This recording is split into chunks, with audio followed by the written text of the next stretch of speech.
This is Jameson with Cooper Fleet Services. Today is July 8th, 2022, and this is recent automotive news. The EPA is in the news with the recent Supreme Court decision saying that they do not have the broad regulatory power that they have been wielding. Clarence Thomas is heading the pushback on what he is deeming federal government overreach. This decision should put the power of regulation and legislation back to the legislative branch of the government and away from the executive branch. The basics of the decision, as I understand it, is that environmental protection is not in the scope of power given to the federal government by the Bill of Rights, and, as is listed as number 10 on the Bill of Rights, the power is not delegated to the United States by the Constitution, nor prohibited by it to the states, are reserved to the states, respectively, or to the people. It seems as though federal environmental protection is possible, but first it must be amended to the Bill of Rights through the legislative branch and not just snapped into existence by a single elected individual.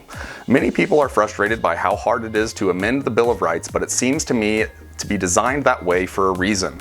That reason being that it would take the vast majority of elected officials to agree to make a federal change that affects every US citizen.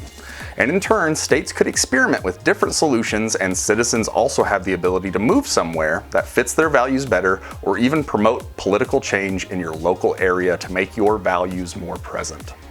This seems like a much better solution than making huge decisions on the federal level if all that is required is a single signature. According to Reuters, the European Commission is debating making the changes suggested to them by the European Chemicals Agency, changing the material classification of many of the main components used in battery production to hazardous materials. Lithium-ion batteries are made with a lot of different materials, but the main one being, of course, lithium. The Commission is considering making lithium chloride, lithium carbonate, and lithium hydroxide require much more personal protective equipment and harsher regulations for storage and transportation of the materials. Both lithium carbonate and lithium hydroxide can be used to produce EV batteries. Lithium hydroxide is becoming the most preferred of the two. This could mean huge disruption to EV supply chains, as changes would have to be made which take time and, don't forget, tons of money. I could see, if this is accepted and the precedent is followed elsewhere around the world, all battery prices will most likely skyrocket.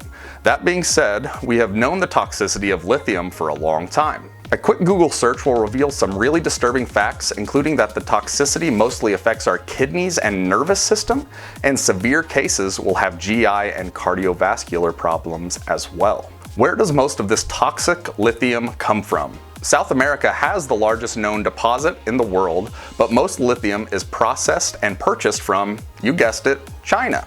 China is not exactly known for their environmental and worker safety regulations, so I can't imagine them stopping the production. The biggest change would most likely be for the importers of the material.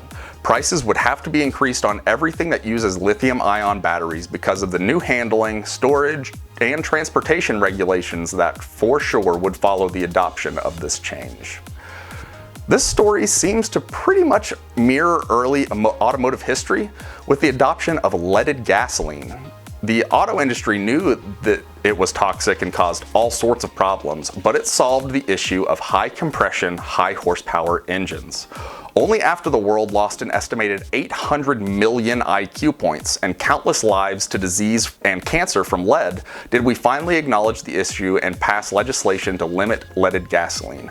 Currently, we are pretty much being surrounded by lithium all the time, including holding your phone's lithium-ion battery in your hands and up to your head for a significant portion of time every day. I hope we don't find ourselves in the same boat we did with lead with lithium and forsake our health for one solution to a problem. I guess only time will tell. That's been it for automotive news this week. If you like content like this, feel free to check out our website at www.cooperfleetservices.com. A like and subscribe greatly helps, really appreciate it. I hope everybody had a wonderful 4th of July and enjoy the rest of your Friday. Thanks.